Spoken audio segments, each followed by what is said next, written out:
Hello hello hello hello hello hello. Yes. ठीक है, तो हम कंटिन्यू करते हैं। हमने 60 नंबर तक के क्वेश्चंस को सॉल्व कर लिया था। अगला क्वेश्चन है हमारे पास तीन वेक्टर्स का सम जीरो दे रखा है, A plus B plus C equal to zero दे रखा है। An angle between A and B दे रखा है 50। ये कैसे बनाते हैं? सबसे पहले तो बनाते हैं ये वेक्टर है, ठीक है। और देखिए ए और बी के बीच में 150 डिग्री का एंगल दे रखा है, तो ये बी वेक्टर बना दिया मैंने ऐसे। और ये जो डिफरेंस एंगल है ये 150 डिग्री का है, ठीक है। और फिर बी और सी के बीच में 120 डिग्री का एंगल बना दिया, ठीक है। तो अब बी और सी के बीच में मैंने 120 डिग्री का डिफरेंस बना दिया, तो ये वाला जो एंगल है ये मेरा 120 डिग्री का एंगल है, ठीक है। और हमसे निकालना है, पूछा है कि मैग्नीट्यूड ऑफ वेक्टर्स का रेशियो क्या होगा। देखिए अगर ये 150 हो गया तो इसका मतलब हो गया ये 30 हो गया, ये 120 हो गया तो इसका मतलब हो गया ये 60 हो गया, और इसका मतलब हो गया ये 90 डिग्री हो गया, अगर ये 30 60 90 है, ठीक है। और हमें मालूम है 90 डिग्री की सामने वाली जो साइड होती है सबसे बड़ी होती है बी। जो बी साइड है वो सबसे बड़ी साइड जो है 90 डिग्री की सामने वाली साइड होगी। अब इसमें से आप देख लीजिए सबसे बड़ी साइड कौन सी दिख रही है आपको, सबसे बड़ी साइड कौन सी दिख रही है। तो यहाँ पर देखिए सी बड़ा है, यहाँ पर देखिए, यहाँ पर, हाँ यहाँ पर आपको बी बड़ा दिख रहा है, बी बड़ा दिख रहा है। यहाँ पर आपको, यहाँ पर भी आपको बी बड़ा दिख रहा है, नो डाउट। यहाँ पर भी आपको बी बड़ा दिख रहा है, ठीक है। और यहाँ पर तो ये छोटा दिख रहा है, ठीक है। तो अपना जो फाइनली जो बन गया, ठीक है, एक तरह से आप है ना, मैं दोबारा बना लेता हूँ उसको, हाँ, इसको दोबारा बना लेते हैं। ये जो अपना बना है ट्राइंगल वो इस तरह से बना हुआ है, ठीक है। ये आपका ए वेक्टर है, ये आपका बी वेक्टर है, ठीक है। और ये आपका सी वेक्टर है। ये एंगल आपको दे रखा है 60 डिग्री, और ये एंगल दे रखा है 30 डिग्री, और ये सी वेक्टर है। तो देखिए जो जितना बड़ा एंगल उसके सामने वाली साइड उतनी बड़ी, तो 90 डिग्री के सामने सबसे बड़ा एंगल कौन सा है? B vector. तो बी वेक्टर की लंबाई सबसे ज़्यादा होगी, यानी बी वेक्टर का जो मैग्नीट्यूड होगा सबसे ज़्यादा होगा। उसके बाद सबसे बड़ा एंगल कौन सा है? 60 डिग्री। और 60 डिग्री के सामने वाला जो एंगल वेक्टर है वो है, तो यानी ए का मैग्नीट्यूड ज़्यादा होगा। तो बी का मैग्नीट्यूड सबसे ज़्यादा, उसके बाद ए का मैग्नीट्यूड सबसे ज़्यादा, और उसके बाद ऑब्वियसली सी का मैग्नीट्यूड कम है। तो देखिए बी का मैग्नीट्यूड ए के मैग्नीट्यूड से ज़्यादा है, तो ये तो बी का मैग्नीट्यूड तो ए के मैग्नीट्यूड से ज़्यादा है, और ए का मैग्नीट्यूड सी के मैग्नीट्यूड से ज़्यादा है, ठीक है। तो बी ए सी ये वाला ऑर्डर होगा। आप देखिए इसमें कौन सा सूट करता है। तो बी का मैग्नीट्यूड सबसे ज़्यादा, सबसे कम मैग्नीट्यूड किसका है? सबसे कम मैग्नीट्यूड सी का है, यानी सबसे कम मैग्नीट्यूड सी का है, तो आंसर हो गया इसका थर्ड। आंसर हो गया इसका थर्ड। तो ये एक रिवर्स अप्रोच है जिससे हमने इस क्वेश्चन को सॉल्व किया है, ठीक है। ओके, तीन वेक्टर्स का मैग्नीट्यूड दे रखा है 7 24 25 यूनिट्स, और A plus B equal to C, तो angle between the A and B होगा। तो ये तो बिल्कुल सिंपल सवाल हो गया है ना। ये तो थीटा इक्वल टू हो गया 90 डिग्री, यानी कि पाई बाई 2 रेडियन हो गया। आप बोल सकते हो कि A plus B equal to C है, तो C square equal to A square plus B square हमें मिल ही रहा है, और ये तभी मिलता है जब थीटा इक्वल टू 90 डिग्री होगा। तो ये तो पाई बाई 2 रेडियन का सवाल हो गया, ठीक है। Next, if the vectors having the magnitude 5 12 13 and the angle between the p and r, angle between the P and R पूछा है, तो पहले अपन एक बार डायग्राम बना लेते हैं। ये पी वेक्टर, ठीक है, और ये लेट्स से क्यू वेक्टर है आपका, और ये रिजल्टेंट है आपका आर वेक्टर, ठीक है। ये रिजल्टेंट है आर वेक्टर, और आपको दे रखा है P plus Q equal to R. Angle between the P and R, आपसे ये वाला एंगल पूछा है, ठीक है, ये वाला एंगल। और आपको मालूम होना चाहिए ये वाला जो एंगल होता है वो टेन अल्फा इक्वल टू होता है Q sine theta upon P plus Q cos theta, ये एंगल होता है, ठीक है। Tan alpha equal to P sine theta upon Q sine theta upon P plus Q cos theta, ठीक है। अब थीटा निकालना बहुत जरूरी है ना। थीटा कैसे निकालेंगे इसका? इसका थीटा निकालना जरूरी है, तो हमें ओके 5 12 13 है। इसका मतलब दोनों वेक्टर के बीच का जो एंगल है वो तो 90 डिग्री है, एंगल तो 90 डिग्री है, क्योंकि पाइथागोरस थ्योरम फ्लो हो रही है। पी एंड क्यू के बीच में जो एंगल है वो तो 90 डिग्री है, ठीक है। 5 12 और 13 का ट्रिपलेट बन रहा है, तो ये तो 90 डिग्री का एंगल हो गया। अगर ये 90 डिग्री का एंगल हो गया तो आप देखिए क्या होगा, टेन अल्फा क्या हो जाएगा क्यू साइन थीटा। क्यू की वैल्यू कितनी है? देखिए पी की वैल्यू है 5, क्यू की वैल्यू है 12, आर की वैल्यू है 13, तो Q sine theta 12, sine theta तो 1 हो गया 90 का, और पी की वैल्यू कितनी है 5, और क्यू कॉस थीटा, कॉस 90 तो 0 होता है, तो टेन अल्फा इक्वल टू आ गया, तो टेन अल्फा इक्वल टू आ गया 12/5। और यहीं से चूंकि सारे के सारे आंसर में कॉस में दे रखे हैं, तो हम कॉस अल्फा इक्वल टू लिख सकते हैं परपेंड 5/13, है ना। तो हमसे अल्फा की वैल्यू पूछिए, अल्फा इक्वल टू जाएगा कॉस इनवर्स 5/13, सेकंड आंसर। अच्छा सवाल है। If the vectors are form two sides of a triangle, then the third side of triangle can be form two sides of the triangle, यानी कि देखिए इसकी length कितनी हुई √3, इसकी लेंथ कितनी होगी 3, और हमें मालूम है कि ट्राइंगल की एक बेसिक प्रॉपर्टी कि दो साइड का जो सम होता है वो हमेशा ग्रेटर देन थर्ड साइड होता है, दो साइड का सम जो हमेशा होता है वो ग्रेटर देन थर्ड साइड होता है। तो ये अप्रॉक्सीमेटली हो गया 1.732, ये हो गया 3, तो यानी कि जो थर्ड साइड होगी वो हमेशा 4.7 से तो कम ही होगी, ठीक है। आप देखिए आप √6 की वैल्यू निकालेंगे, √6 की वैल्यू तो 4.7 से कम ही आएगी। इसी तरह इसकी वैल्यू भी जो होगी 3/√2, 3/√2, तो 3/1.4, ये भी अप्रॉक्सीमेटली 2 यूनिट आ रही है, ठीक है, ये भी अप्रॉक्सीमेटली 2 यूनिट आ रही है। और अगर अपन √18 कैन भी, अच्छा कैन भी पूछा है, ठीक है, कैन भी, तो √18 जो होगा ये ग्रेटर देन थोड़ा सा 4 होगा, थोड़ा सा 4 से ज़्यादा होगा, तो ये तो पॉसिबल है, ठीक है। क्या √6 पॉसिबल है? √6 की वैल्यू अप्रॉक्सीमेटली कितनी रहेगी, 2.4 के आसपास आ जाएगी, तो ये भी पॉसिबल है, ठीक है, ये भी पॉसिबल है। लेकिन अब इंपॉर्टेंट चीज़ है, form two sides of the triangle, then the third side of the triangle can be, तो ये पॉसिबल है और ये भी पॉसिबल है, √6 भी पॉसिबल है। तो देखिए 1 और 2 दिख रहा है। अब 3/√2 आप थोड़ा सा कैलकुलेशन करते हैं इसकी, तो इसकी वैल्यू हमारे पास अप्रॉक्सीमेटली 2 आ रही है, और आप देखिए 3 में से 1.32 घटाएंगे तो 1.3, तो 64, तो ये दोनों तो बिल्कुल पॉसिबल हो रहे हैं, 3/√2 unit. The third side of triangle can B 3/1.4, तो ये हमारा 2.1 के आसपास आ रहा है। तो देखिए दोनों तो आराम से पॉसिबल हो रहे हैं, ये दोनों तो आराम से पॉसिबल है। तो अगर हमें ऑप्शन देखना है तो हम सीधे बोथ 1 और 2 को क्लिक कर सकते हैं इसमें, ठीक है, ऐसी कोई दिक्कत नहीं। The minimum number of vectors of equal magnitude required to produce a zero resultant, minimum number of vectors of equal magnitude, देखिए किसी पॉइंट पे अगर दो फोर्सेज लग रहे हैं और उन दोनों का मैग्नीट्यूड सेम है, तो रिजल्टेंट हमें चाहिए 0, सिंगल से तो नहीं मिलेगा, 2 से मिल जाएगा। How many minimum numbers of coplanar vectors having different magnitude can be added to give a zero resultant? तो अगर दो वेक्टर से अगर वो डिफरेंट मैग्नीट्यूड के हैं तो जीरो रिजल्टेंट नहीं चाहिए, इसके लिए हमें मिनिमम 3 वेक्टर चाहिए होता है, ठीक है, तो इसका आंसर हो जाएगा 3। How many minimum number of vectors in different planes can be added to give zero result?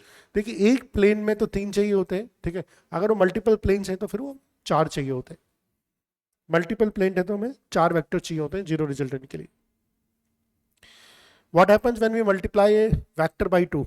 तो डायरेक्शन तो इसकी रिमेन्स सेम होती है, लेकिन इसका मैग्नीट्यूड डबल हो जाता है। कोई वेक्टर है, ए वेक्टर है, उसे 2 से मल्टीप्लाई कर दिया तो उसका मैग्नीट्यूड डबल हो गया, लेकिन डायरेक्शन तो सेम रहेगी। What is the maximum number of component into which A vector can B resolved?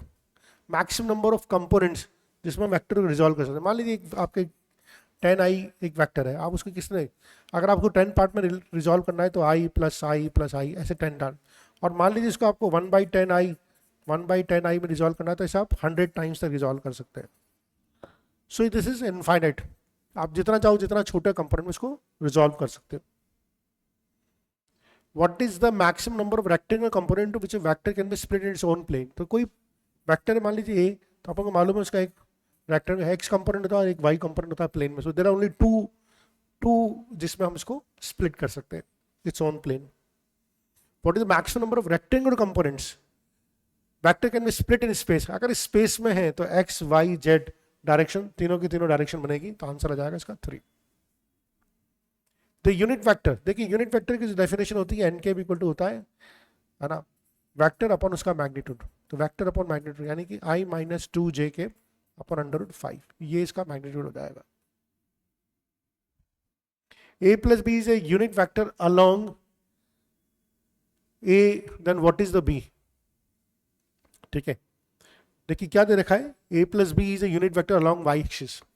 A plus B is a unit vector along Y axis, यानी कि ए प्लस बी की जो value है वो है जे कैप। ए plus B की value क्या होगी, जे कैप। और हमसे बोला हुआ है ए इक्वल टू ये दे रखा है, हमसे पूछा बी क्या होगा, तो ए की वैल्यू क्या दे रखी है, I minus J cap plus K cap plus B cap equal to J cap.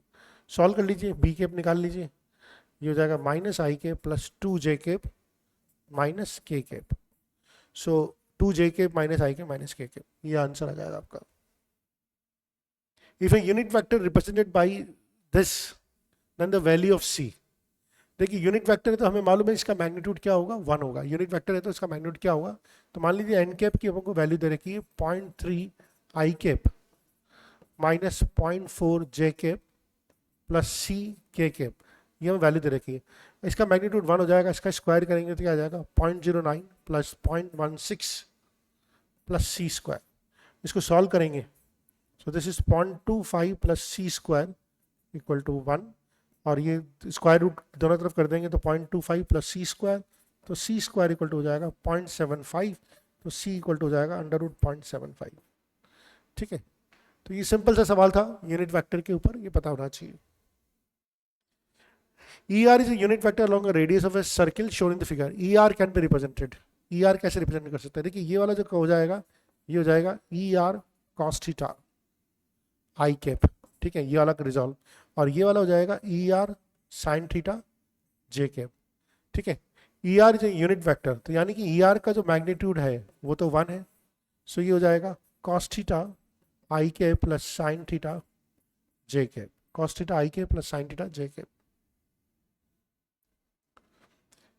4 forces लग रहे हैं, 3 फोर्सेस लग रहे हैं, 7 Newton, 24 Newton, 25 Newton on a point mutually perpendicular direction. देखिए म्यूचुअली परपेंडिकुलर डायरेक्शन में लग रहे हैं, म्यूचुअली परपेंडिकुलर डायरेक्शन लगे तो अब ये हमें समझना पड़ेगा म्यूचुअली परपेंडिकुलर डायरेक्शन मतलब अगर ये 7 न्यूटन है और ये 24 न्यूटन है और जो 25 न्यूटन है वो म्यूचुअली परपेंडिकुलर यानी कि वो प्लेन के बाहर लग रहा है। अगर वो प्लेन के बाहर लग रहा है तो इन दोनों का रिजल्टेंट 25 न्यूटन आएगा, और वो भी इस प्लेन के बाहर लग रहा है तो ये भी 25 न्यूटन और वो भी 25 न्यूटन, दोनों के बीच में अगेन 90 डिग्री का एंगल है, तो आंसर आ जाएगा 25√2 न्यूटन। ध्यान से समझिए, 7 न्यूटन और दो जो म्यूचुअली परपेंडिकुलर तभी हो सकते हैं जब वो स्पेस में है, यानी कि 7 न्यूटन और 24 न्यूटन का 25 न्यूटन हो जाएगा, और एक और जो फोर्स लग रहा है 25 न्यूटन वो इस प्लेन के परपेंडिकुलर लग रहा है, तो इस ये वाला फोर्स 25 न्यूटन और इसके परपेंडिकुलर अगेन दोनों के दोनों परपेंडिकुलर, तो अगेन 25 और 25 दोनों परपेंडिकुलर हो गए तो उसका जो रिजल्टेंट हो जाएगा 25√2 न्यूटन हो जाएगा। The angle that the vector makes with the x axis, तो देखिए एंगल कैसे बनाएगा, ये आपके रेक्टेंगल कंपोनेंट्स हो गए, ये वेक्टर हो गया 2i प्लस 3j, तो इस पॉइंट के कोऑर्डिनेट्स होंगे 2,3, तो tan थीटा इक्वल टू हो जाएगा 3,2, यानी theta equal to tan inverse 3/2।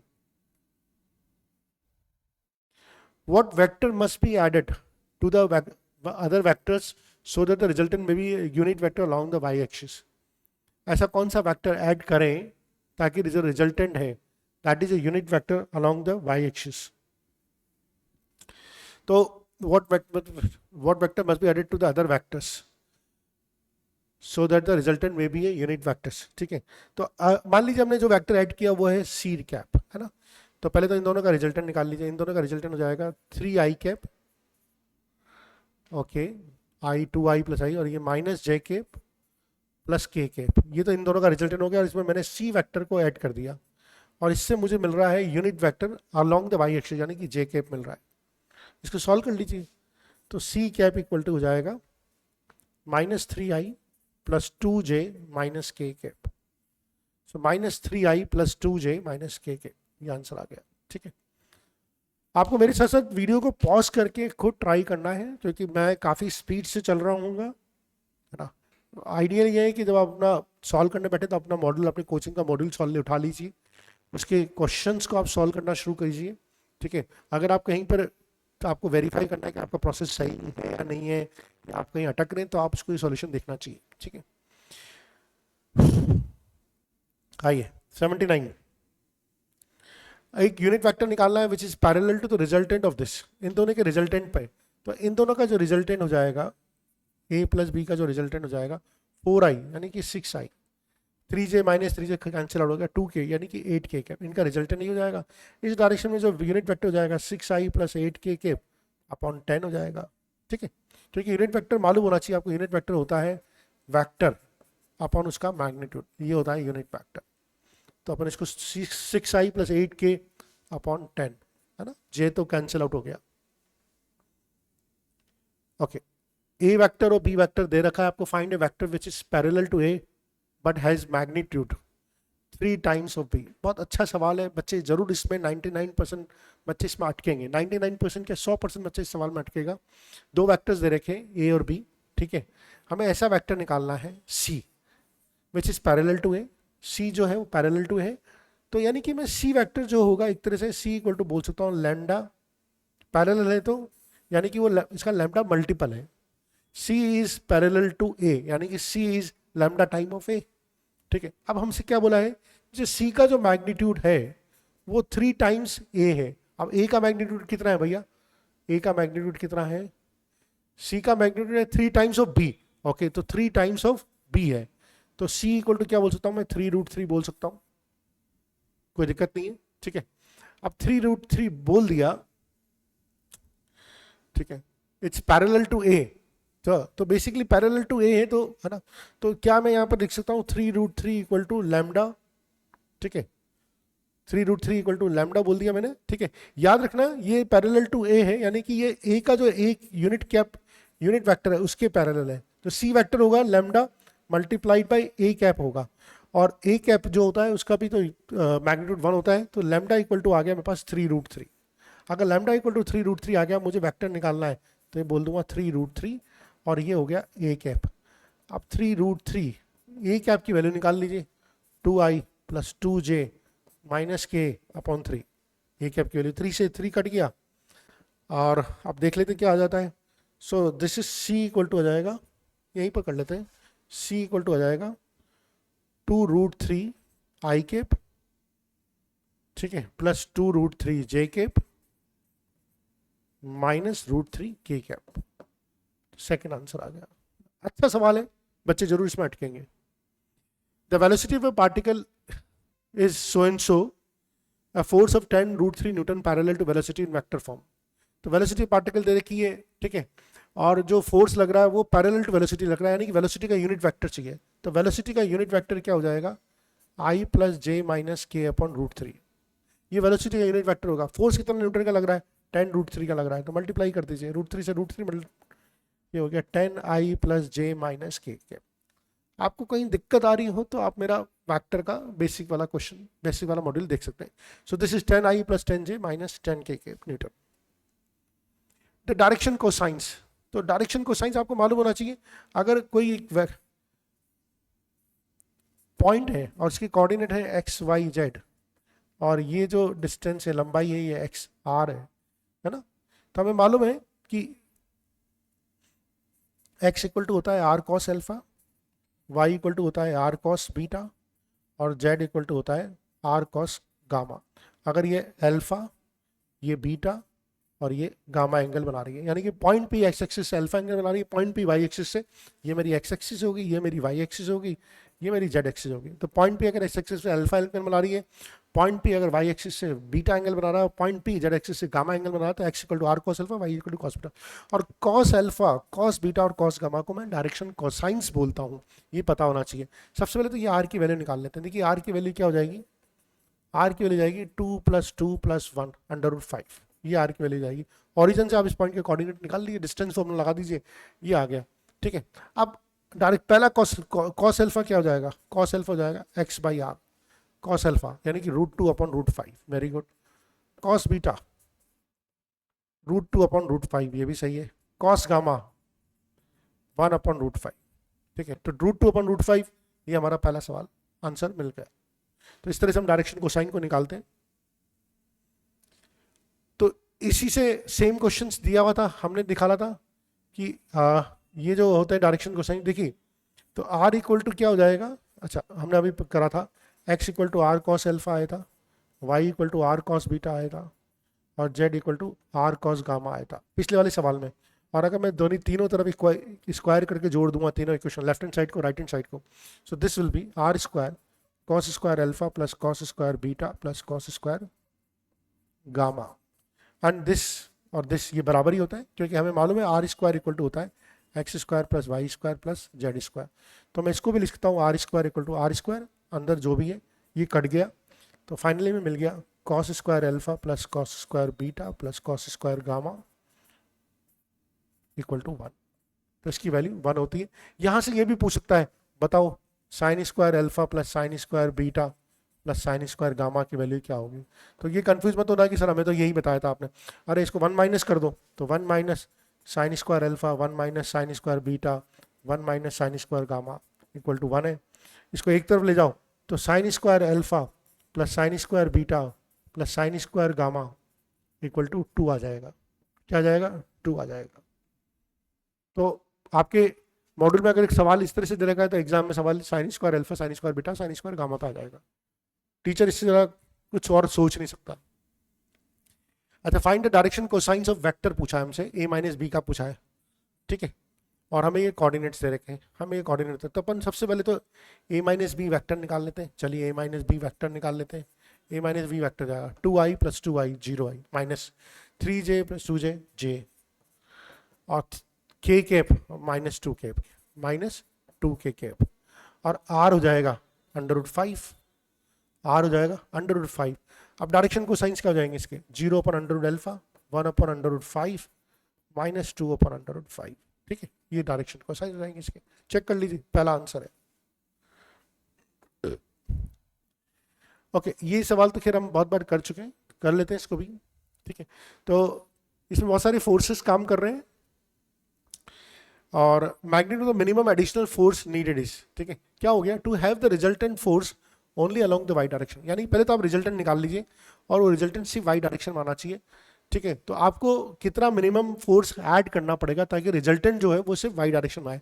पहले तो कंपोनेंट कर लेते हैं, ठीक है। तो देखिए इसका जो कंपोनेंट हो जाएगा वो हो जाएगा 1 cos, नहीं, इसका कंपोनेंट हो जाएगा 1 sin 30, ये वाला कंपोनेंट हो जाएगा, इधर का कंपोनेंट हो जाएगा वाई, ऐसा मैं लिख लेता हूँ, ये वाई डायरेक्शन और यहाँ पर लिख लेता हूँ मैं एक्स डायरेक्शन, ठीक है। तो वाई डायरेक्शन का कंपोनेंट 1 न्यूटन का हो जाएगा 1 cos 30 और वाई 1 न्यूटन का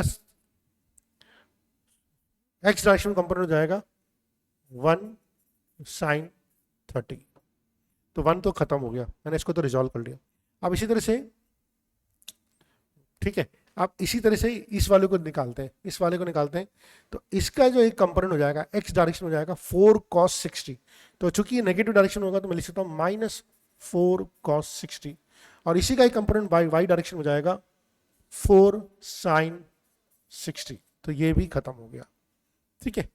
अब ये वाला कंपोनेंट ले लेते हैं 2 न्यूटन वाला, 2 न्यूटन का नेगेटिव वाई डायरेक्शन में, नेगेटिव वाई डायरेक्शन हो जाएगा -2 cos 30, क्या समझ में आया? और पॉजिटिव एक्स एक्सिस डायरेक्शन हो जाएगा 2 sin 30। सॉल्व कर लेते हैं इसको, ठीक है, इसको सॉल्व किया तो this is 1/2, this is 4/2 plus this is 1। सो अगर मैं इसको सॉल्व करता हूं तो 1/2 minus 2 plus 1, what is this? तो दिस इज -½ दिस इज -½ और हमें क्या चाहिए था? हमें तो वाई डायरेक्शन में ही चाहिए। चलो तो एक्स डायरेक्शन को भी रिजॉल्व करना पड़ेगा हमें, वैसे इसको ये एक्स डायरेक्शन में था, इसी से काम हो जाएगा। वाई डायरेक्शन में तो जो भी आएगा उसको आने दीजिए, क्योंकि हमें तो रिजल्टेंट तो वाई डायरेक्शन में चाहिए ना। हमें एक्स डायरेक्शन में कितना आ रहा है? आधा न्यूटन आ रहा है। तो हम इस आधे न्यूटन को अगर खत्म करना है, हम नहीं चाहते कि एक्स डायरेक्शन में कोई भी फोर्स आए, तो आधा न्यूटन देना भी है। तो आधा न्यूटन देना मतलब 0.5 न्यूटन देना है उसको, तब जाके एक्स डायरेक्शन का जो नेट फोर्स होगा वो 0 हो जाएगा और एक्स डायरेक्शन का नेट फोर्स 0 होता है वाई डायरेक्शन में आ जाएगा आंसर। तो ये आंसर अपने आप ही आ गया 0.5 न्यूटन। ये P डॉट क्यू, अब डॉट प्रोडक्ट आ गया, आपको पता होना चाहिए A डॉट B क्या होता है। दो वेक्टर से डॉट प्रोडक्ट होता है, उन दोनों का मैग्नीट्यूड मल्टीप्लाइड बाय उन दोनों के बीच का एंगल। तो P dot Q equal to -PQ दे रहेगा, तो PQ cos theta equal to -PQ हो जाएगा। तो cos थीटा इक्वल टू -1 हो जाएगा और ये 180 डिग्री होता है। थीटा cos थीटा 180 कब होता है? cos थीटा -1 कब होता है? जब थीटा 180 होता है। फोर्स दे रखा है, डिस्प्लेसमेंट दे रखा है, वर्क पूछा है, तो वर्क डन आप वर्क पावर एनर्जी में पढ़ेंगे, F डॉट एस होता है। तो देखिए 2i प्लस 3j और डिस्प्लेसमेंट हो रहा है 3i प्लस 4j। तो डॉट प्रोडक्ट में i को i से मल्टीप्लाई कर दीजिए, j को j से मल्टीप्लाई कर दीजिए, ये हो जाएगा 18 जूल। वर्क की यूनिट जो होती है जूल होती है। अच्छा, ए फोर्स ऑफ, कहाँ तक पहुंच गए, 88 तक पहुंच गए। A force of 14 Newton acts on the particle along the vector if the particle displaces. देखिए पार्टिकल का डिस्प्लेसमेंट यहाँ हो गया, तो डिस्प्लेसमेंट वेक्टर जो हो जाएगा ना अपना, वो हो जाएगा 2i plus 4j minus 2k। ये डिस्प्लेसमेंट वेक्टर हो जाएगा। ठीक है, बाकी तो फोर्स आपको दे ही रखा है, फोर्स आपको दे रखा है, कितना दे रखा है, 3i plus 2j minus 6k। Work निकालना है तो 2 into 3 6 plus 8 plus 12। So this is, है ना, okay sorry along the vector. हाँ, तो ऐसे नहीं निकलेगा हमें। देखिए डिस्प्लेसमेंट तो आ गया, लेकिन जो फोर्स काम कर रहा है ना, वो इस वेक्टर के अलोंग काम कर रहा है, तो इस फोर्स का, ये फोर्स का यूनिट मैग्नीट्यूड भी निकालना पड़ेगा, इस वेक्टर का यूनिट मैग्नीट्यूड भी निकालना पड़ेगा। देखिए ये जो फोर्स है, इसको दोबारा कर लेते हैं। डिस्प्लेसमेंट तो सही निकाला, ये जो फोर्स हो जाएगा अब, देखिए ये हो जाएगा 14, और इसकी जो डायरेक्शन होगी वो इसकी डायरेक्शन होगी, वो होगी 3i plus 2j minus 6k। और इसका जो मैग्नीट्यूड हो जाएगा वो हो जाएगा 9 plus 4 plus 36। So this is 14 into 3i plus 2j minus 6k अपन 7, ये कट गया 2 time. So this is 6i plus 4j minus 12k। ये होगा फोर्स। क्योंकि क्या हो रहा है, फोर्स 14 न्यूटन का लगा रखा है, लेकिन फोर्स को वेक्टर फॉर्म में नहीं दे रखा। फोर्स को क्या दे रखा है, वेक्टर फॉर्म में नहीं दे रखा, अलोंग दिस वेक्टर दे रखा है। तो इस वेक्टर का यूनिट वेक्टर निकालना पड़ेगा और उसको फोर्स से मल्टीप्लाई करके कंप्लीट फोर्स आएगा। तो ये हमारा फोर्स है, मैं इसको रब कर देता हूँ। ठीक है, मैं यहाँ पर दोबारा लिख देता हूँ। हमारा जो फोर्स हो गया वो हो गया 6i plus 4j minus 12k। अब मैं सीधा वर्क फोर्स इंटू डिस्प्लेसमेंट कर दूंगा, तो 6 2 जा 12, 16 और ये हो जाएगा 24। सो दिस इज 52 जूल। अच्छा सवाल है, बच्चे इसमें गलती कर सकते हैं।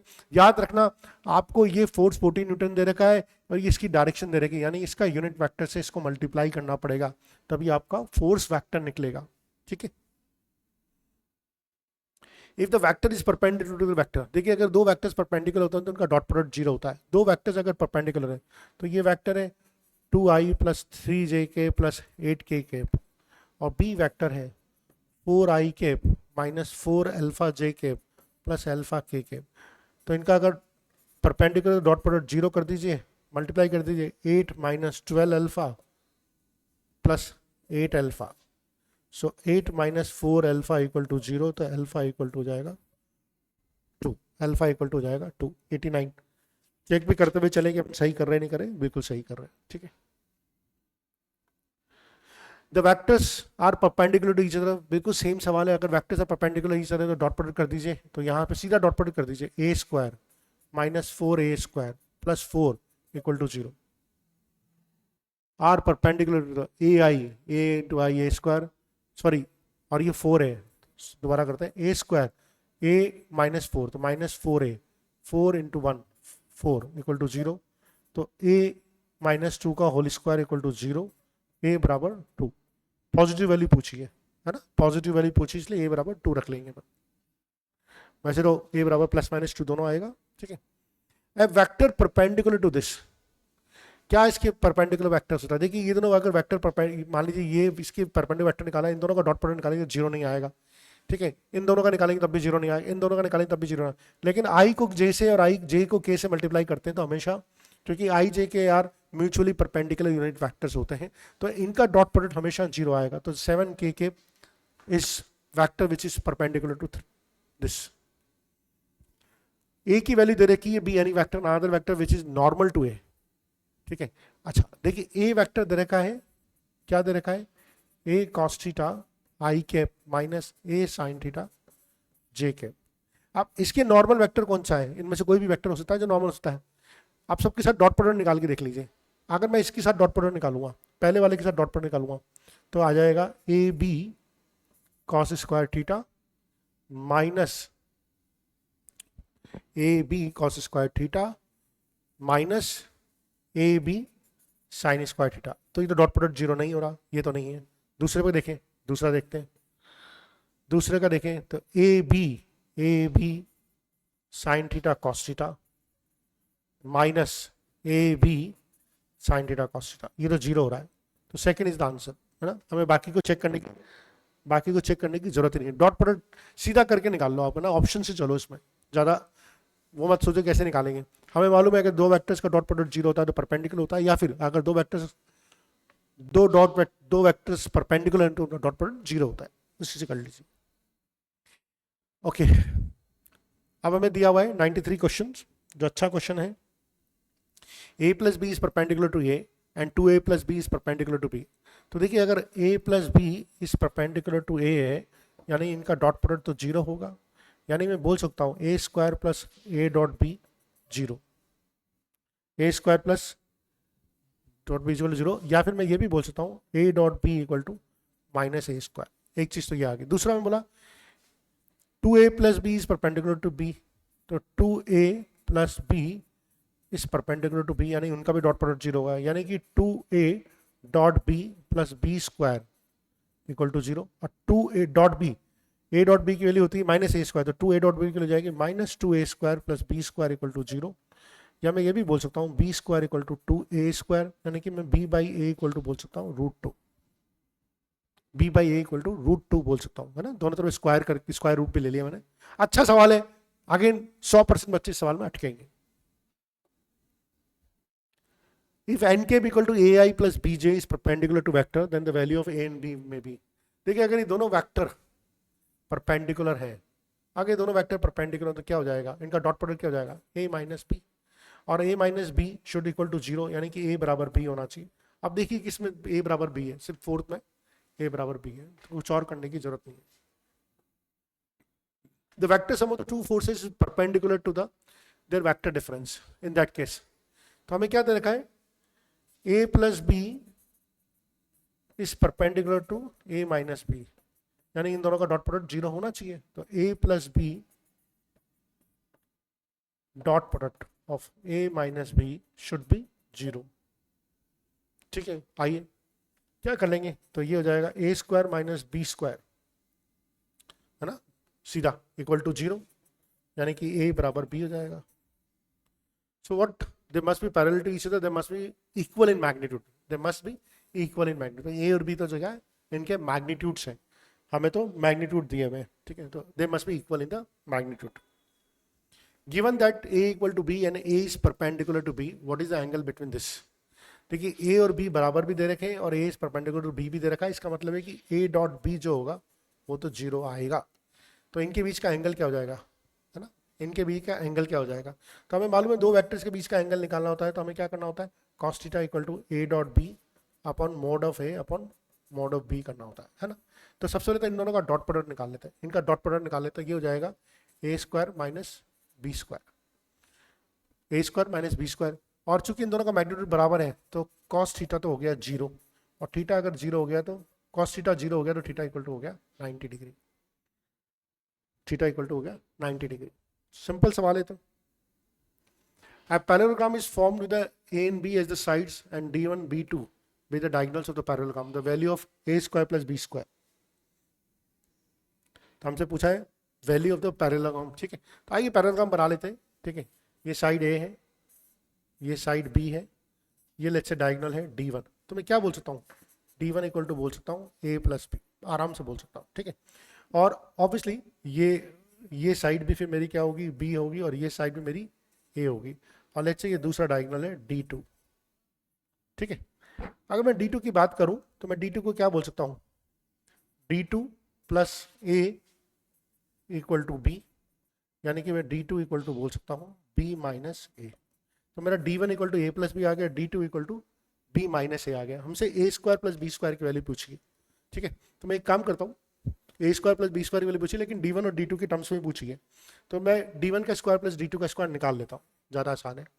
d1 का स्क्वायर प्लस d2 का स्क्वायर निकाल लेता हूँ, तो d1 का स्क्वायर हो जाएगा a square plus B square plus 2ab, 2a dot है ना, 2a डॉट b हो जाएगा, और इसी तरह से इसका भी वैल्यू हो जाएगा a square plus B square minus 2ab, ये तो कट गया, so this is 2 into A square plus B square.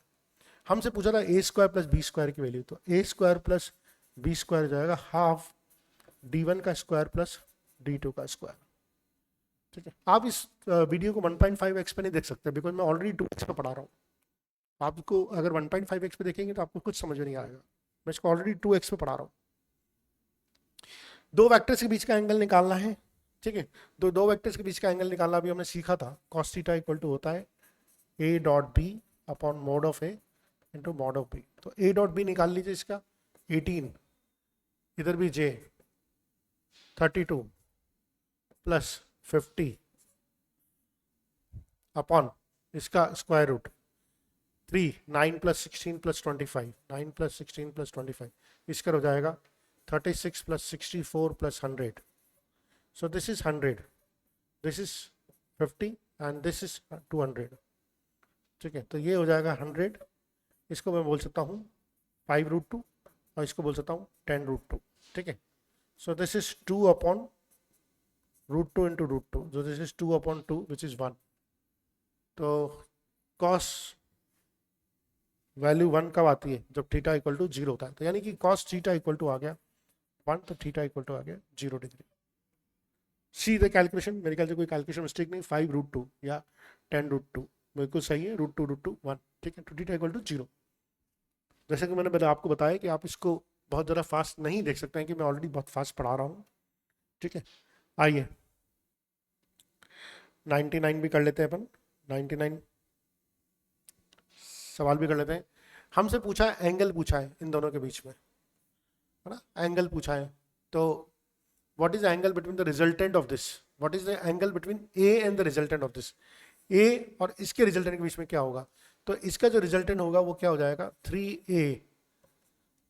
इन दोनों का रिजल्टेंट क्या हो जाएगा? 3A। तो B से B तो कैंसिल आउट हो जाएगा। A और 3A के बीच में एंगल क्या होगा? 0 डिग्री। दोनों पैरेलल वेक्टर्स है। जबरदस्ती पागल बनाने के लिए सवाल दिया है। अरे भाई, इन दोनों का रिजल्टेंट क्या होगा? 2B से 2B को जोड़ेंगे तो हट जाएगा ना। तो क्या हो जाएगा? A और 2A 3A, ये भी ये 3 है, तो दोनों के दोनों पैरेलल वेक्टर्स हैं। पैरेलल वेक्टर के बीच में एंगल क्या होता है? 0। ठीक है, the angle between the vectors i plus J और i अंडर i प्लस के, तो कुछ भी नहीं है, वही तो वही डॉट प्रोडक्ट करना है। अच्छा, इन दोनों का डॉट प्रोडक्ट किया तो 1, और ये हो जाएगा √2 और ये भी हो जाएगा √2, तो 1/2। तो cos थीटा 1/2 कब होता है? जब थीटा की वैल्यू 60 डिग्री होती है। ठीक है, 60 डिग्री होती है। The angle between the 2i plus j plus 2k के i minus j, again same question है। तो cos थीटा वही होता है a dot b upon mod of a into mod of b। ठीक है, निकालिए इसका। तो 2 - 1 + 2 upon 3 into √3। So this is 3 upon 3√3, ये कट गया तो 1/√3। तो ये हो जाएगा cos inverse 1/√3। cos theta equal to 1/√3, तो थीटा इक्वल टू हो जाएगा cos इनवर्स 1/√3। इसमें भी कोई प्रॉब्लम नहीं आने की। What is the projection of 3i + 4k on the z axis? अब इसमें कई बार बच्चे कंफ्यूज हो जाते हैं। देखिए, अगर कोई वेक्टर होता, मुझसे पूछा 2i + 3j, है ना, मुझसे पूछा यार इसका एक्सिस में प्रोजेक्शन क्या होगा? एक्स एक्सिस पोजीशन 2 होगा, वाई एक्सिस पोजीशन क्या होगा? 3 होगा, जेड एक्सिस पोजीशन क्या होगा? 0 होगा। तो सिमिलरली अगर मेरे से बोला जाए 3i + 4k का जेड एक्सिस पोजीशन क्या होगा? 4। मुझसे बोले एक्स एक्सिस पोजीशन क्या होगा? 3। मुझसे बोले जाए वाई एक्सिस पोजीशन क्या होगा? 0, क्योंकि जेड का कंपोनेंट ही नहीं है। तो आंसर हो गया इसका 4। What is the projection of B on A? तो बी का जो ए पे प्रोजेक्शन होता है वो हमेशा बी cos थीटा होता है, और cos थीटा की वैल्यू होती है a dot B upon a into B. ठीक है, अब देखिए इसमें b से तो b कट गया, हम इसको ये भी बोल सकते हैं a को b, सॉरी, अब a वेक्टर अपॉन मॉडुलस, तो ये हो जाएगा a cap dot b vector, a cap dot b vector, या इसको उल्टा करके भी लिख सकते हैं, क्योंकि a dot b vector dot a cap, b vector dot a cap. तो ये भी हमारा आंसर हो गया, third answer. What is the component of 3i + 4j along i - j? ठीक है, what is the component of 3i + 4j along i - j? देखिए, जब भी कंपोनेंट होता है ना, दो तरह से होता है। एक तो होता है a cos थीटा, अगर a का कंपोनेंट लेना है मुझे b पे तो वो जाएगा a cos थीटा, और अगर ये वेक्टर फॉर्म में लेना है तो ये हो जाता है b कैप। याद रखिए, अगर कोई ए वेक्टर, ये मान लीजिए ये ए वेक्टर है, ये बी वेक्टर है, ए का कंपोनेंट मुझे बी पे लेना है तो this will be always be A cos theta. ये तो हो जाती है मेरी स्केलर फॉर्म। और जब मैं वेक्टर फॉर्म की बात करता हूँ, चूंकि मुझे बी की डायरेक्शन में लेना है तो मैं इसलिए बी का यूनिट वेक्टर ले लेता हूँ। यहाँ पर जो आंसर है वो वेक्टर फॉर्म में, तो मुझे ए कॉस थीटा बी कैप लेना है। अच्छा, ए की वैल्यू कितनी है? अच्छा, पहले तो इसको सिंप्लीफाई कर लेते हैं। कॉस थीटा क्या हो जाता है? A dot B upon mod of A into mod of B into B cap. ठीक है, क्या क्या कट रहा है? ए से तो ए कट गया, बिल्कुल ठीक है। अच्छा, बी कैप है ना, तो ये आ गया हमारे पास। अच्छा, बी कैप निकाल लेते हैं अपन, है ना। तो बी कैप क्या हो जाएगा? बी कैप हो जाएगा I minus J upon root two, very good. और ए डॉट बी, इन दोनों को मल्टीप्लाई करेंगे तो क्या आ जाएगा? 3 - 4 under root B root two, और ये हो जाएगा I minus J upon root two. इसको सॉल्व करेंगे so -1/2 I minus J which is nothing, J minus I upon 2, J minus I upon 2, J minus I upon 2। अच्छा सवाल है, बच्चे अटक सकते हैं इसमें। याद रखिए, ये जो प्रोजेक्शन की स्केलर फॉर्म होती है, ये प्रोजेक्शन की वेक्टर फॉर्म होती है। If I j k r, cross product के ऊपर एग्जांपल ले रहे हैं, if I j k r unit vector along x y z respectively, then the tick the wrong statement. अगर I j k r unit vectors हैं तो I cross I तो 0 होता है, तो करेक्ट है। I डॉट जे देखिए perpendicular vector से इनका डॉट प्रोडक्ट हमेशा 0 होगा, तो ये गलत है। यानी कि रॉन्ग स्टेटमेंट पिक करना है तो हम रॉन्ग स्टेटमेंट, तो ये है ही से हमारा, हम इसको पिक करें। यूनिट वेक्टर्स का जो डॉट प्रोडक्ट होता है वो 0 होता है, provided they are perpendicular to each other, ठीक है। और आई जे के जो है वो एक्स वाई जेड डायरेक्शन है, यानी कि I J K are mutually perpendicular unit vectors. The magnitude of the vector product of two vectors A and B, दो वेक्टर्स का मैग्नीट्यूड है ना, तो हमें मालूम है कि ए क्रॉस बी का जो मैग्नीट्यूड होगा वो हमेशा होगा ए बी साइन थीटा। और साइन थीटा की वैल्यू 0 से लेकर 1 के बीच में कहीं पे भी हो सकती है, तो इक्वल टू 0 हो सकता है, लेस देन ए बी हो सकता है, इक्वल टू ए बी हो सकता है, ऑल ऑफ द अबव, सब कुछ हो सकता है। P by Q is P cross product Q equal to R, the which of the following statement is true। देखिए, अगर दो वेक्टर्स का जो क्रॉस प्रोडक्ट होता है वो हमेशा उस प्लेन के पैरेलल परपेंडिकुलर होता है, यानी कि जो R होगा वो उस प्लेन के ही परपेंडिकुलर होगा जिसमें दोनों वेक्टर्स लाई कर रहे हो। तो R is perpendicular to P, obviously R is perpendicular to Q, very good. R is perpendicular to P plus Q, yes, सबके परपेंडिकुलर होगा। दो वेक्टर्स का जो क्रॉस प्रोडक्ट होता है वो उन दोनों वेक्टर्स के परपेंडिकुलर होता है, और वो उस प्लेन के ही परपेंडिकुलर होता है जिसमें दोनों वेक्टर्स लाई कर रहे होते हैं। तो ये हम जब बहुत ज़्यादा जब सर्कुलर मोशन पढ़ेंगे तब जाके हमें समझ में आएगा। All of the above, two vectors है, दोनों इंक्लाइंड है इस अदर पे, which of the following is the unit vector perpendicular to A and B. तो यूनिट वेक्टर क्या होता है? देखिए, यूनिट वेक्टर होता है P cross Q upon P cross Q, है ना, ये यूनिट वेक्टर होता है। तो ऑब्वियसली ये तो बिल्कुल सही है ही सही, इसमें तो कोई डाउट ही नहीं है। और हम यहाँ से ये भी बोल सकते हैं, ये भी सही है। क्यों? क्योंकि इसको अपन कैप बोल सकते हैं, पी वेक्टर अपॉन मैग्नीट्यूड, तो पी कैप, और ये है ना, सॉरी मैं इसको ऐसे भी लिख सकता हूँ, P vector into Q vector upon P Q sine theta बोल सकता हूँ। और ये हो जाएगा पी कैप, ये हो जाएगा क्यू कैप, और साइन थीटा नीचे बच जाएगा। तो 2 और 3 दोनों सही है, ठीक है। अब हम पहुंचे हैं 108 तक। आप देखिए बहुत स्पीड से चल रहे हैं, हम क्वेश्चन कर रहे हैं। Which of the following identity is false, कौन सी आइडेंटिटी गलत है? तो ये सही है, ये भी सही है। P into Q, P cross Q is not equal to Q cross P, ये फॉल्स है, ये गलत है, ठीक है। और ये तो सही है, हमें मालूम है कि A cross B equal to होता है माइनस बी क्रॉस ए, ठीक है, ये तो होता ही है, बिल्कुल सही। What is the value of this this this this this this this this this, इसकी वैल्यू क्या होगी? तो देखिए मल्टी क्रॉस करके देख लेते हैं, A plus B cross A minus B, cross करके देख लेते हैं। ए क्रॉस ए तो 0 हो जाएगा, ए क्रॉस ए 0 हो जाएगा, फिर माइनस ए क्रॉस बी, और फिर ये हो जाएगा बी क्रॉस ए, और वापस बी क्रॉस ए, तो बी क्रॉस बी तो 0 हो जाएगा। तो माइनस ए क्रॉस बी और बी क्रॉस ए, इसको उल्टा करके भी लिख सकता हूँ बी क्रॉस ए, तो ये 2 ऑफ बी क्रॉस ए हो जाएगा, 2 ऑफ बी क्रॉस ए ये भी हो जाएगा, ये minus 2 of A cross B ये भी हो जाएगा, दोनों सही है। तो बोथ 1 और 2 भी सही है। फाइनल जो आंसर आएगा बोथ 1 और 2। अच्छा सवाल है, ठीक है, कॉन्सेप्चुअल सवाल है। 1 1 1, ठीक है, एक बार देख लें सही कर रहे हैं, हाँ the angle between this vectors, इन दोनों वेक्टर्स के बीच का एंगल कितना है? देखिए हमें दिख रहा है ए क्रॉस बी जो होगा और minus A B cross A. देखिए ए क्रॉस बी और माइनस बी क्रॉस है, ये इसको अपन ए क्रॉस बी तो बोल ही सकते हैं, और माइनस बी क्रॉस ए को भी ए क्रॉस बी बोल सकते हैं। जब सेम वेक्टर तो के बीच में एंगल की क्या बात है, तो जीरो ही होगा ना, सेम वेक्टर्स तो। माइनस बी क्रॉस ए को मैं उल्टा करके लिखूंगा तो ए क्रॉस बी लिखा ही में आ जाएगा, माइनस हट जाता है इसका, है ना। याद रखिए हमेशा जो सिंपल कॉन्सेप्ट यूज हो रहा है वो हो रहा है A cross B equal to minus B cross A. लेकिन जब डॉट के केस में कर रहे होते हैं तो A dot B equal to होता है पी डॉट ए, ठीक है। इसमें कॉस थीटा आता है, इसमें साइन थीटा आता है, इसलिए इसका साइन चेंज हो जाता है ना। A and B, A vector points vertically upward, okay, A vectors point vertically upward, B point vertically towards south. देखिए वर्टिकली अपवर्ड्स, देखिए डायरेक्शन समझिए यहाँ पर, ये है आई, ये है जे और ये है के, है ना, ये जेड डायरेक्शन। वर्टिकली अपवर्ड मतलब के डायरेक्शन में पॉइंट करता है, यानी कि ए वेक्टर की जो डायरेक्शन होगी वो होगी K cap. B point towards south, B point towards south, south का मतलब हो गया माइनस जे कैप। हमसे पूछा है ए क्रॉस बी, हमसे पूछा है ए क्रॉस बी। आइए डायरेक्शन निकालना, आई क्रॉस जे कैसे करते हैं, ये आई वेक्टर, ये जे वेक्टर और ये के वेक्टर। आई क्रॉस जे क्रॉस के आई, के क्रॉस आई जे होता है। अब ए क्रॉस बी किया हमने तो ये हो गया के क्रॉस माइनस जे, या फिर इसको बोल सकते हैं माइनस के क्रॉस जे।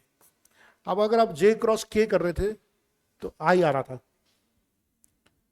है ना, आप जे क्रॉस के कर रहे थे तो आई आ रहा था, तो के क्रॉस जे करेंगे तो माइनस आई आएगा और आगे भी माइनस है, यानी कि plus I cap.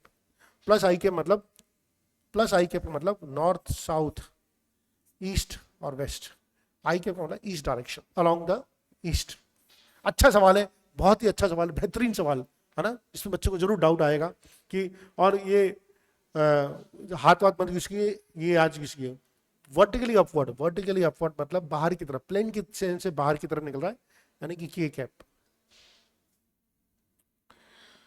Okay, angle between the A and B पूछा है ना, तो ये हो जाएगा 3/4 A B sine theta equal to A B cos theta, ठीक है। ए बी से ए बी कट गया तो this is tan theta equal to 4/3 which is 53 degree. tan theta equal to 4/3 is 53, तो tan 53 डिग्री की value 4/3 होती है, ये याद होनी चाहिए आप, ठीक है।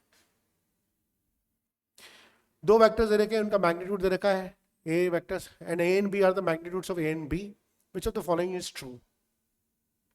तो अगर इन दोनों का अपन देखिए, ए का मैग्नीट्यूड क्या हो जाएगा 5, बी का मैग्नीट्यूड कितना हो जाएगा 10, तो ए बाई बी निकालेंगे तो गलत हो गया, 1/2 आ रहा है।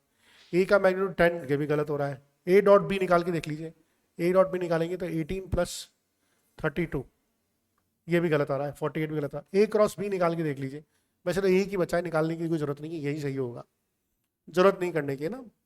आप करना चाहें तो कर सकते हैं, A equal to A cross B निकाल लीजिए, चलिए करके देख लेते हैं।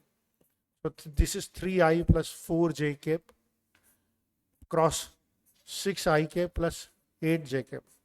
देखो 3i को 6i से मल्टीप्लाई करूंगा तो 0 आ जाएगा, 3i को 8j से मल्टीप्लाई करूंगा तो -18 नहीं -24। i क्रॉस j क्या होता है, सॉरी i क्रॉस j होता है 24 और ये k कैप हो जाएगा, और j को i से मल्टीप्लाई करूंगा तो -k कैप हो जाएगा, तो अगेन -24 k कैप, ये 0 हो गया, ये बिल्कुल सही है। वैसे भी ये तीनों गलत हो गए तो उसको अपने आप सही होना ही था, इतना दिमाग लगाने की जरूरत नहीं थी, आप ठीक है अपन करने के लिए कर दिया, जरूरत नहीं होती। दो नॉन जीरो वेक्टर्स है सच दैट उनका सम और उनका डिफरेंस बराबर है, तो करेक्ट द स्टेटमेंट। देखिए अगर उनका सम और उनका डिफरेंस बराबर है तो, है ना, हमें क्या निकालना है, इस समय एंगल निकाल लेते हैं। हमें मालूम है कि a² + b² + 2ab cos theta, है ना, इसका रिजल्ट इधर से इसका रिजल्ट हो जाएगा a² + 2b² - 2ab cos theta. तो हम बोल सकते हैं 4ab cos theta equal to 0, यानी कि a dot b equal to 0। तो क्या हो जाएगा, डॉट प्रोडक्ट उनका जो होगा, डॉट प्रोडक्ट जो होगा वो उनका 0 हो जाएगा, dot product a dot b जो होगा वो 0 हो जाएगा। a vector is f1 is along the positive y-axis, its vector product with another vector f2 is 0। तो f1 वेक्टर जो है along the y-axis है, तो इसका मतलब हो गया वो प्लस j कैप है पॉजिटिव एक्सिस, और इसका जो vector product with another vector f2 is 0, अगर f2 के साथ इसका जो प्रोडक्ट है वो 0 है, यानी कि f1 क्रॉस f2 0 है, तो F2 की वैल्यू क्या हो सकती है? देखिए अगर मैं J को J के साथ मल्टीप्लाई करूंगा तभी तो 0 आएगा, I और K के साथ मल्टीप्लाई करूंगा तो 0 आ नहीं सकता। तो यहाँ पर देखिए I आ रहा है, यहाँ पर कुछ आ रहा है, यहाँ पर कुछ आ रहा है, यहाँ पर ये एक 4J प्योर J आ रहा है और J का J के साथ क्रॉस प्रोडक्ट 0 होगा क्योंकि दोनों पैरेलल वेक्टर्स हो गए, पैरेलल वेक्टर्स का क्रॉस प्रोडक्ट 0 होता है। तो ज़रा कोई दिमाग लगाने की जरूरत नहीं है, अच्छा सवाल है, कॉन्सेप्चुअल सवाल है, बच्चे इसमें गलती कर सकते हैं। 116 का 1 हो गया, ठीक है। A cross B equal to 0, A cross C equal to 0, angle between the B and C। देखिए अगर A क्रॉस B 0 है तो दोनों पैरेलल हैं और A क्रॉस C भी 0 है, तो इसका मतलब हो गया A is parallel to B, इसका मतलब हो गया A is parallel to C। अगर A पैरेलल टू B है, A पैरेलल टू C है, तो B is also parallel to C। आपस में तो पैरेलल हो गए, और आपस में अगर पैरेलल हो गए, ठीक है, अब ये आपस में पैरेलल भी हो सकता है और एंटी पैरेलल भी हो सकता है, ठीक है, दोनों केस हो सकते हैं। तो ये तो नहीं होगा, ये भी नहीं होगा, पैरेलल भी हो सकता है, एंटी पैरेलल भी हो सकते हैं। 0 नहीं दे रखा तो आप मान लेंगे पाई, एंटी पैरेलल तो हो ही सकते हैं, और उस केस में क्रॉस प्रोडक्ट 0 होगा। The vector is parallel to the vector this. देखिए अगर वेक्टर ये पैरेलल है तो इनका क्रॉस प्रोडक्ट क्या होगा? 0 होगा, इनका क्रॉस प्रोडक्ट 0 होगा। तो इनका क्रॉस प्रोडक्ट निकाल लेते हैं, पैरेलल है तो A क्रॉस B। अब ये डिटरमिनेंट फॉर्म आनी चाहिए अच्छी तरह से, I J और K, ठीक है। तो ये हो गया 6 2 S और ये हो गया 3 1 2। तो I निकालते हैं, I कैप ये हो जाएगा 4 माइनस S, J कैप हो जाएगा 3S माइनस 12 और K कैप हो जाएगा 6 माइनस 6, और ये दे रखा है 0। तो ये तो ऑलरेडी 0 हो गया, इसको भी 0 करना है, इसको भी 0 करना है, तो आप किसी भी एक को कर दिया, S इक्वल टू 4 आ रहा है। अच्छा सवाल है, ठीक है। If three vectors satisfy the relation A dot B equal to 0, A dot C equal to 0, then A may be parallel। ठीक है, अगर A डॉट B 0 है तो इसका मतलब हो गया कि A is perpendicular to B, A dot C 0 है तो इसका मतलब हो गया A is perpendicular to C, ठीक है। A is perpendicular to C भी आ रहा है, A is perpendicular to B भी आ रहा है, ठीक है। हमसे पूछा A may be parallel to, तो देखिए B क्रॉस C जो होता है ना, हमेशा B और C दोनों के परपेंडिकुलर होता है। B क्रॉस C जो वेक्टर होता है वो हमेशा प्लेन के परपेंडिकुलर होता है, तो B और C के भी परपेंडिकुलर, और चूंकि A तो B के भी परपेंडिकुलर, C के भी परपेंडिकुलर है, और A क्रॉस और B क्रॉस C दोनों के परपेंडिकुलर, तो हम बोल सकते हैं कि A में भी parallel to B cross C। बहुत कंसेप्चुअल सवाल है ना, ध्यान से समझने की जरूरत है। For angular velocity and radius vector then its velocity, तो ये तो V equal to omega cross R है ना, डिटरमिनेंट फॉर्म आनी चाहिए आपको, I J और K। I की value omega cross R, omega 1 minus 1 1 1 1 1 है ना। डिटरमिनेंट को सॉल्व कीजिए, I कैप माइनस 2, ठीक है, J cap 0, K cap 2, so this is minus 2I plus 2K cap. ये डिटरमिनेंट फॉर्म को सॉल्व करना आना चाहिए। Find unit vector which is perpendicular to the plane of, इसका यूनिट वेक्टर निकालना है। तो पहले तो अपन इसका A क्रॉस B निकाल लें, और A क्रॉस B निकालने पर इसका यूनिट वेक्टर निकाल लें। तो पहले तो A क्रॉस B निकाल लेते हैं, वही I J K 2 minus 2 1 1 2 2 I निकाला, ठीक है। So this is minus 4 minus 2, J निकाला 1 माइनस 4, K निकाला 6, ठीक है। So this is minus 6I के माइनस 3J के प्लस 6K के, ये आ गया। अब देखिए कि इसमें 2 माइनस का और 1 प्लस का है, मत दिमाग मत लगाइए, तीनों को सॉल्व ऐसा ही आप इसका मैग्नीट्यूड निकालेंगे, डिवाइड करेंगे, उतना सब कुछ करने की जरूरत नहीं है। 2 माइनस के 1 प्लस के, शुरू के 2 माइनस के, बाकी के, ये एक ही आंसर है, ठीक है, जिसमें 2 शुरू के माइनस के, बाद का 1 प्लस का है, बाकी फिट ही नहीं बैठ रहे। आप चाहे तो मैग्नीट्यूड निकाल के डिवाइड करके देख लीजिए, पर मैं कॉन्फिडेंट हूँ अपनी कैलकुलेशन पर, मुझे इतना भी करने की जरूरत नहीं है। A वेक्टर दे रखा है, B वेक्टर दे रखा है, A क्रॉस B निकालना है, ठीक है। तो पहले तो A माइनस B निकाल लेते हैं, पहले तो A माइनस B निकाल लेते हैं। A माइनस B क्या हो जाएगा, I माइनस I, यानी कि 2I plus J cap minus K cap, ये हो जाएगा A माइनस B। और C क्रॉस क्या हो जाएगा, C क्रॉस, C की वैल्यू क्या हो जाएगी, C की वैल्यू हो जाएगी A, अच्छा C की वैल्यू A प्लस B है ना, C की वैल्यू A प्लस B है, तो A प्लस B किया तो 0I plus J cap plus K cap. अब इन दोनों का आपको क्रॉस प्रोडक्ट निकालना है, तो वही I जे और के, तो 0 1 1, ए माइनस बी 2 1 -1, तो आई कैप -2, जे कैप 2, के cap -2. So what is answer? -2i + 2j - 2k cap. ये आंसर आ गया. ठीक है, सेकंड आंसर. इतने सारे सवाल आपको प्रैक्टिस कराए जा रहे हैं, है ना, आपको पर ये खुद करने पड़ेंगे, है ना. आपको ये दो वेक्टर्स दे रखे हैं, है ना, और c = a क्रॉस b निकालना है, उसका मैग्नीट्यूड निकालना है. तो पहले तो c निकाल लीजिए, है ना. c हो जाएगा a क्रॉस b, वही i j k 2 - 2 1 1 - 2 2 - 2 1 1 - 2 1, है ना. और यहाँ से आ जाएगा i के इक्वल टू जाएगा -2 + 2 0, j के हो जाएगा 1 - 2 1 - 2 प्लस के हो जाएगा -4 + 2. तो आई कैप की सी वेक्टर की वैल्यू आ जाएगी मेरे पास -j कैप और -2k कैप. ये मेरे पास सी वेक्टर की वैल्यू होगी. तो a + b + c, अब a + b + c, so this is 2i - 2j + k cap, i - 2j + k cap, और सी वेक्टर हो जाएगा -j कैप -2k कैप. ये वेक्टर जाएंगे. क्या क्या देख रहे हैं? 2i + i 3i, very good. -2j -2j, ये हो जाएगा -5j. ये k के -2k कट गया. ठीक है, ये हो जाएगा √34. 9 + 25 √34 यूनिट्स. अच्छा सवाल है, लेंथी सवाल है, टाइम लग सकता है. Area of a triangle whose vertices are this this this, find area. देखिए, मैं अगर ट्राइंगल की दो साइड्स दे रखी है, मान लीजिए ये ए वेक्टर है और ये बी वेक्टर है, तो इस ट्राइंगल का एरिया होता है 1/2 a क्रॉस b. ठीक है. अब इसको सवाल को कैसे करेंगे? तो हमें इसके वर्टिसेस दे रखे, तो मान लीजिए ये वर्टिसेस दे रखे हैं, तो हम पहले ये मान लीजिए ए बी और सी है, तो इस ट्राइंगल का एरिया हो जाएगा 1/2 AB क्रॉस BC.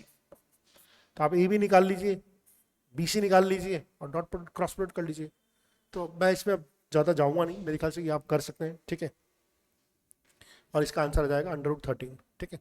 कैसे निकालेंगे AB, समझा देता हूँ मैं. AB की वैल्यू क्या हो जाएगी? B - A, तो 2 - I 2j कैप और -3k कैप, ये AB की वैल्यू आएगी. इसी तरह से आप BC की वैल्यू भी निकाल लीजिए, क्रॉस प्रोडक्ट कर लीजिए और मैग्नीट्यूड निकाल के ये वाला फॉर्मूला लगा दीजिए. ठीक है. Area of a parallelogram whose diagonals, अगर डायगोनल दे रखे हैं तो आपको मालूम है कि 1/2 D1 क्रॉस D2 करना होता है. पैराग्राम का एरिया का फॉर्मूला होता है 1/2 D1 क्रॉस D2. तो D1 क्रॉस D2 करना है, तो यही i j k 1 1 -2 1 -3 4. तो i की वैल्यू जाएगी 6 - 4, j की वैल्यू हो जाएगी -2 - 4, k की वैल्यू जाएगी -3 - 1. ठीक है. So this is 2i cap -6j cap -4k cap. इसको निकाल लेते हैं, तो ये हो जाएगा, है ना. इसका हमें आधा भी करना है, ये भी याद रखना. इसका पहले तो मैग्नीट्यूड निकाल लेते हैं. ये हो जाएगा 4 + 36 + 16, 4 + 36 + 16, which is 56. और 56 को मैं बोल सकता हूँ 2√13. ये 2 से 2 कट गया, तो √13 आंसर आ गया, √14 आंसर आ गया, सॉरी √14 आंसर आ गया, है ना. तो ये इस तरह से कर सकते हैं. दो सवाल और बचे. If ABC are mutually perpendicular to each other, then A cross B cross C. अगर म्यूचुअली परपेंडिकुलर है, तो देखिए A क्रॉस B क्या होगा, वो अगर A क्रॉस B अगर म्यूचुअली परपेंडिकुलर है, अगर एक ABC आर म्यूचुअली परपेंडिकुलर, तो इस सवाल को कैसे करेंगे? देखिए, अगर ABC आर म्यूचुअली परपेंडिकुलर, तो A क्रॉस B वो कुछ होगा AB sin थीटा. ठीक है. और वो A क्रॉस B जो होगा ना, वो A और B के तो परपेंडिकुलर होगा, लेकिन वो C के पैरेलल हो जाएगा, तो उनके साथ जो इसका क्रॉस प्रोडक्ट हो जाएगा वो 0 हो जाएगा. बहुत कंसेप्चुअल सवाल है. ठीक है. और लास्ट सवाल है, अगर ये को प्लानर है, find the value of y. ठीक है. अगर ये को प्लानर है, देखिए को प्लानर का मतलब ही क्या होता है कि इनका जो क्रॉस प्रोडक्ट होगा वो 0 होगा अगर को प्लेनर है तो, ठीक है। तो हम इनका कोई का भी को प्लेनर निकालने हैं तो हम किसी के साथ भी इनका क्रॉस प्रोडक्ट को 0 कर सकते हैं, find the value of B आ जाएगी आपके पास। तो देखिए आप चाहे तो बी क्रॉस सी निकाल लीजिए, है ना, बी क्रॉस सी निकालेंगे क्योंकि हमें तो ये इनमें तो ए क्रॉस बी में तो वाई है ही नहीं, है ना, तो हमें बी क्रॉस सी निकालना होगा। तो आइए बी क्रॉस सी निकाल लेते हैं या ए क्रॉस सी निकाल लेते हैं, 2 - 1 1 और ये जाएगा, ठीक है। आर को प्लेनर, तो इनका को planar, okay. So what will happen is, देखिए अगर ये तीनों वेक्टर्स को प्लेनर हैं तो हम क्या कर सकते हैं, तीनों वेक्टर्स अगर को प्लेनर है तो क्या होगा, देखिए आप समझिए इसको। अगर हम पहले इन दोनों का डॉट प्रोडक्ट क्रॉस प्रोडक्ट निकालते हैं, ठीक है, इन दोनों का अपने क्रॉस प्रोडक्ट निकाल लिया और हमें मालूम है कि इन दोनों का जो क्रॉस प्रोडक्ट होगा वो इसकी तो परपेंडिकुलर ही होगा क्योंकि तो को प्लेनर है। तो पहले तो इन दोनों का क्रॉस प्रोडक्ट निकाल लें, ये ए क्रॉस बी निकल जाएगा और इस ए क्रॉस बी के साथ इसका डॉट प्रोडक्ट निकाल लें और इसका डॉट प्रोडक्ट क्या आना चाहिए, 0 आना चाहिए। बहुत अच्छा कॉन्सेप्चुअल सवाल है। ये तीनों वेक्टर्स को प्लेनर दे रखे हैं और हमसे पूछी वैल्यू बाई की भी होगी। अगर ये तीनों वेक्टर्स को प्लेनर हैं तो इसका मतलब है कि इन दोनों वेक्टर्स का जो क्रॉस प्रोडक्ट होगा वो प्लेन के बाहर की तरफ होगा, यानी कि वो इसके भी परपेंडिकुलर होगा। अगर इसके भी परपेंडिकुलर होगा तो ए क्रॉस बी जो होगा इसके साथ डॉट प्रोडक्ट 0 बनाएगा। तो पहले ए क्रॉस बी निकाल लेते हैं, वेरी गुड, आई जे के, सो दिस इज 2 - 1 1 1 2 -3, है ना, निकाल लेते हैं I cap, so this is 3 - 2, J cap निकाल लेते हैं 1 + 6, के कैप निकाल लेते हैं 4 + 1 4 + 1, ठीक है। आई की हमारे जो वैल्यू आ जाएगी आई कैप प्लस 7 जे कैप प्लस 5 के कैप, ये तो हमारी ए क्रॉस बी की वैल्यू आ गई। क्या वैल्यू आ गई, ए क्रॉस बी की। हमें मालूम है कि ए क्रॉस बी जो होगा सी के साथ परपेंडिकुलर होगा, यानी इसका डॉट प्रोडक्ट 0 होगा। तो डॉट प्रोडक्ट को 0 कर दीजिए, 3 1 3, वाई को इससे 7 मल्टीप्लाई किया तो 7y, 5 को 5 से मल्टीप्लाई किया 28 equal to, sorry 25 equal to 0, तो 7y इक्वल टू 28, तो y equal to 4। So this is how will solve it. हमने इसी तरह से सारे सवाल आपके जो हैं वेक्टर्स के यहाँ पर कर लिए। अगली बार में हम आपकी जो एडवांस एक्सरसाइज है उनको सॉल्व करेंगे। Thank you.